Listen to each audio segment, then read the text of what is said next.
Ketemu lagi dengan saya Budi Kastowo dalam segmen Bedah di Bawah Bendera Revolusi.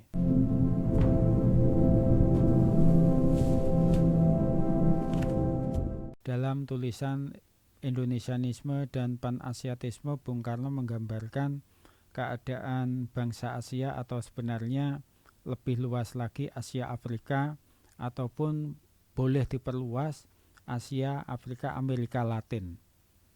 Adapun ketika itu Bung Karno bicara Asia adalah pertumbuhan pemikiran Bung Karno yang pada saat itu masih terkonsentrasinya di Asia. Selanjutnya bisa dijelaskan Pan-Asiatisme adalah usaha persatuan bangsa-bangsa Asia untuk membangun serangkaian kekuatan melawan penjajahan-penjajahan yang ada di Asia. Dasar berpikirnya adalah penjajahan itu dilakukan dengan bekerja sama antar penjajah. Dan penjajah-penjajah itu berasal dari Eropa dan Amerika. Nah, untuk melawan negara-negara penjajah yang bersatu, maka bangsa-bangsa yang terjajah itu harus mempersatukan diri supaya perlawanannya lebih efektif. Di Asia, penjajahnya adalah sama, Inggris, Belanda, Spanyol, Portugal, Amerika, dan yang dijajah adalah hampir seluruh bangsa-bangsa Asia atau Afrika. Maka dari itu, arti pentingnya Pan-Asiatisme membangun persatuan-kesatuan adalah menyatukan segenap energi terjajah melawan seluruh energi penjajah.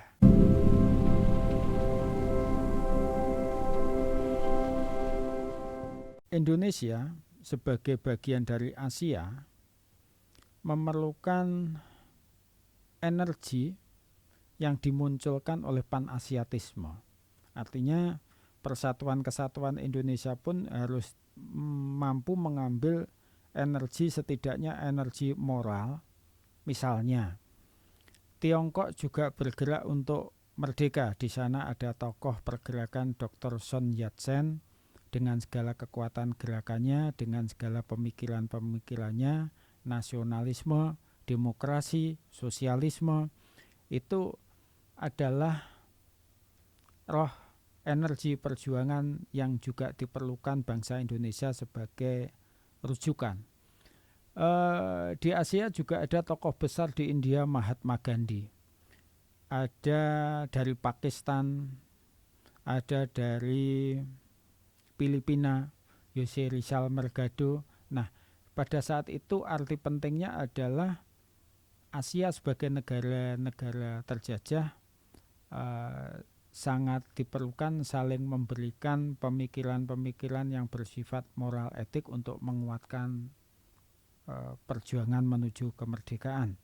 Jadi bangsa Indonesia pada akhirnya di sini tidak merasa berjuang sendiri, berjuang bersama meskipun di tempat sendiri, tetapi musuhnya sama.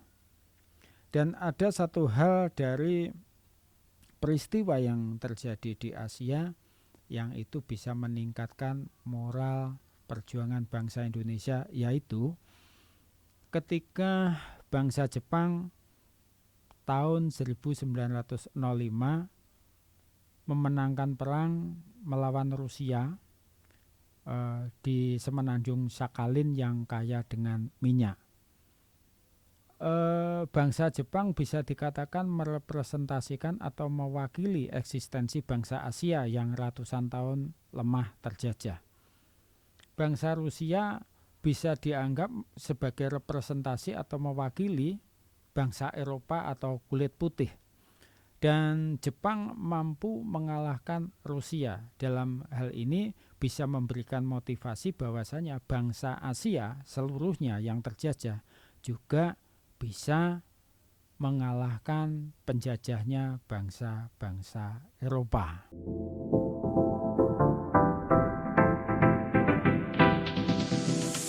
Indonesianisme adalah isme atau ajaran yang mengajarkan bagaimana nilai-nilai kebangsaan Indonesia. Ada satu kepentingan yang mendasar untuk memulai perjuangan bahwasanya penjajahan itu terjadi karena ada satu perbedaan kekuatan menyolok antara pihak yang menjajah dan pihak yang terjajah.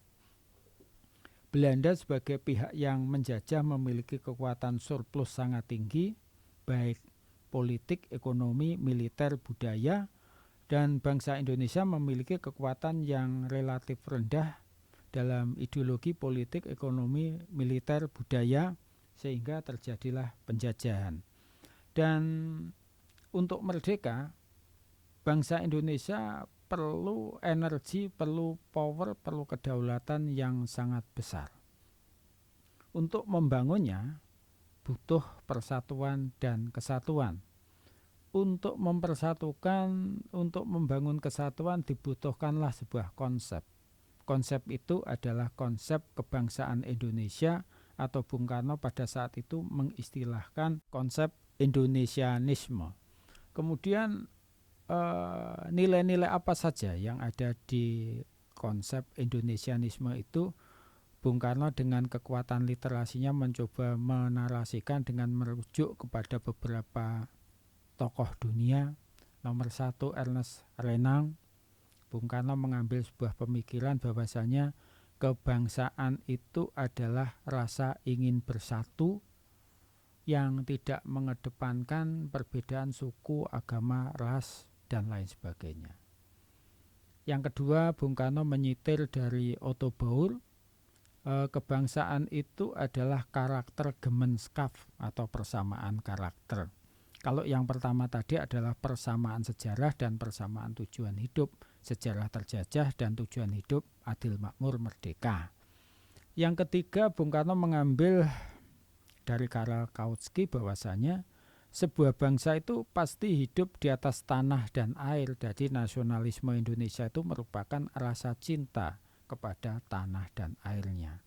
Kemudian ada nilai-nilai yang diambil dari kedalaman Islam, di mana Bung Karno mengatakan nasionalisme Indonesia itu adalah nasionalisme ketimuran yang di dalamnya adalah mengedepankan rasa cinta manusia dan peri kemanusiaan.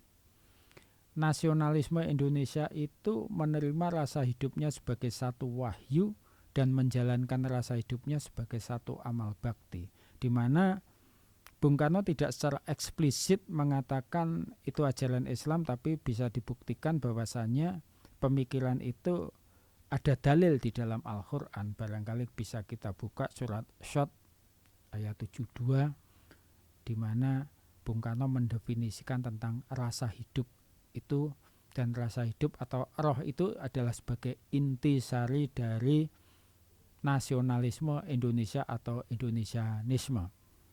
Ada lagi, Bung Karno mengatakan bahwasanya manusia itu hidup di alam roh sehingga badannya, raganya itu merupakan eksistensi atau alatnya Tuhan. Nasionalisme Indonesia itu memberikan keluasan kepada segala yang hidup, memberikan toleransi kepada yang hidup untuk menjalankan hidupnya. Dan nasionalisme Indonesia itu bukan nasionalisme yang chauvinis, yang artinya merasa sebagai bangsa nomor 1, yang lain adalah bangsa nomor 2, nomor 3, dan seterusnya. Nasionalisme Indonesia itu bukan nasionalisme yang gain and lose, yang dalam pergaulan dunia hanya mempertimbangkan bisnis ekonomi, yang hanya mengejar keuntungan dan tidak mau rugi. Biasanya kalau kerugian diberikan orang lain, kalau keuntungan diambilnya sendiri. Nasionalisme Indonesia itu juga bukan nasionalisme yang mengumbar glorifikasi atau kejantanan sebuah bangsa, suka perang, suka penaklukan, dan itu merupakan sebuah kebanggaan. Tentu saja itu tidak sesuai dengan peri kemanusiaan dan peri keadilan. Nah, itulah Indonesianisme atau nasionalisme Indonesia yang digali Bung Karno melalui kedalaman kultur, kedalaman budaya, kemudian didefinisikan sepanjang itu, yang kemudian nanti setelah saatnya tiba 1 Juni 45, ketika Bung Karno harus menguraikan dasar negara kelak di kemudian hari Bung Karno mempidatokan itu dan diberi nama Pancasila.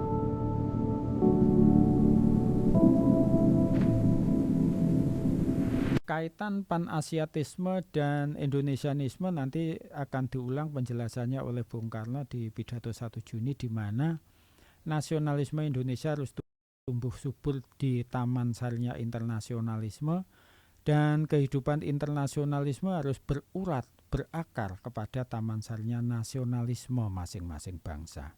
Jadi nanti dikompliti dengan pembukaan Undang-Undang Dasar. Di situ ada konstitusi legal formal bahwasanya kemerdekaan adalah hak segala bangsa. Maka dari itu penjajahan di atas dunia harus dihapuskan karena tidak sesuai pri kemanusiaan dan pri keadilan. Kembali ke Indonesianisme dan Pan-Asiatisme. Indonesianisme mengajarkan bahwasanya bangsa Indonesia ingin adil dan makmur, dan itu harus merdeka, dan merdeka itu perlu kekuatan persatuan kesatuan. Dan bangsa Indonesia merasa bagian tidak terpisahkan dari dunia. Maka dari itu bangsa Indonesia harus memiliki kepedulian terhadap dunia.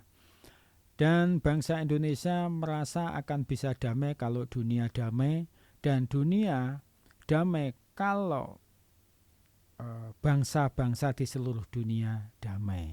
Jadi hubungannya Pan-Asiatisme dan Indonesianisme. Indonesianisme merasa bagian dari Pan-Asiatisme, merasa bagian dari perdamaian seluruh dunia.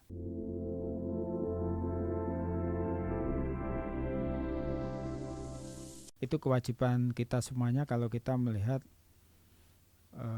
keputusan Presiden Republik Indonesia nomor 24 tahun 2016 tentang Pancasila adalah dasar negara yang lahirnya 1 Juni. Di situ ada konsideran bahwasanya Pancasila adalah nilai dari kebangsaan yang harus dipahami, dimengerti, dijalankan oleh seluruh komponen bangsa. Dan nilai-nilai ini akan mendasari perjalanan moral etik menghadapi perubahan-perubahan yang ada di dunia karena adanya globalisasi sebagai munculnya atau derasnya pertumbuhan ilmu pengetahuan dan teknologi. Di mana tadi panjang lebar saya jelaskan, nasionalisme Indonesia adalah ajaran-ajaran luhur yang sesuai dengan kepribadian atau hati nurani umat manusia di dunia. Jadi Pancasila pernah dipidatokan di PBB, dan di PBB pun pada akhirnya tahun 1923 Pancasila diterima sebagai Word of Ingatan Bersama Bangsa-Bangsa atau MOB.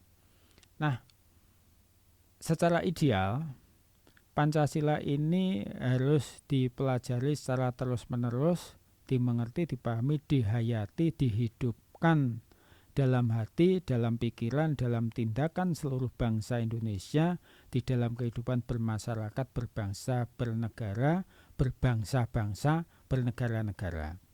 Nah, dengan maksud globalisme ketika terjadi banjir bandang informasi, di mana informasi yang berguna dan tidak berguna bercampur jadi satu. Pada saat bangsa Indonesia sangat kuat dengan karakternya, maka harapannya informasi atau segala sesuatu ajaran yang tidak berguna bisa disaring, bisa dieliminasi. Sedangkan segala sesuatu informasi dari seluruh dunia bisa diambil, dimanfaatkan untuk kebaikan bangsa Indonesia. Dan sebaliknya, ketika Pancasila yang berasal dari Indonesia itu pada kenyataannya bisa diterima sebagai dasar moral etik bangsa-bangsa di seluruh dunia, artinya bangsa Indonesia pun punya kesempatan yang sama menyebarkan Pancasila yang sesuai dengan hati nurani bangsa sedunia itu, dikuatkan, disebarkan ke seluruh dunia. Jadi nasionalisme Indonesia yang menginginkan kehidupan adil makmur seluruh dunia secara ideal, suatu ketika nanti ada harapan untuk bisa diwujudkan. Baik, terima kasih sudah menyaksikan. Kami terbuka untuk segala diskusi yang disampaikan melalui kolom komentar. Sampai jumpa di lain kesempatan.